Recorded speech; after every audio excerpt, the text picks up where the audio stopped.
উসমান গনি রে, আয় আমি নবী তোর দিকে তাকাইয়া রইছি। মসজিদে নববীর বারিন্দায় আমার নবী উসমান গনির দিকে তাকিয়ে আছে। আমি জানি না আজকে বাউনির জমিনে আমার নবী মদিনার থেকে এই মসজিদের বারিন্দার জন্য কার দিকে নবী তাকাইয়া রইছে। উসমান গনি আয়, আমি নবী তোমার দিকে তাকিয়ে আছি।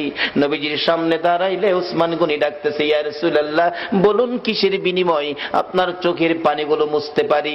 আমার নবী কান্দে, উসমান রে, পারবিনি ইহুদির বাড়ির খেজুর গাছটা আমারে কিনা দিতে?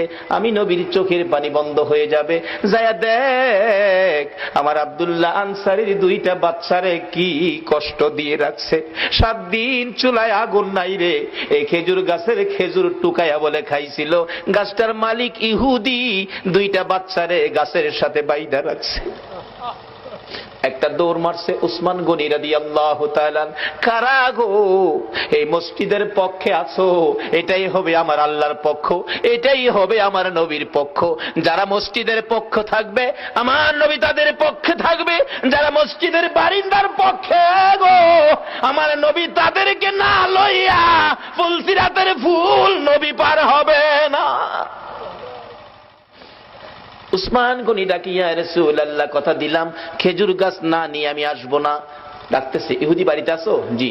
খেজুর গাছটা বিক্রি করে দাও। ইহুদি কয়, বাড়ির খেজুর গাছ বিক্রি করবো? কান্দে উসমান গনি, রে ইহুদি, নিষেধ দিস না, আমার রাসূল কান্দে রে এই গাছটার জন্য। আজকে যা চাইবি তা পাইবি, বিক্রি করতে হবে। ইহুদি কয়, সুযোগ যখন পাইছি একটা গাছের বিনিময় মনের মতো লওয়া লমো। ও উসমান গনি, তোমার 100 খেজুর গাছের একটা বাগান, 100 খেজুর গাছ সহ বাগানটা যদি আমারে দিয়ে দাও, আমি একটা গাছ তোমারে দিব। উসমান গনি একটা চিৎকার মারছে, আরে ইহুদি, মাত্র 100 খেজুরের গাছ চাইছস রে? আবার রাসূল কান্দে।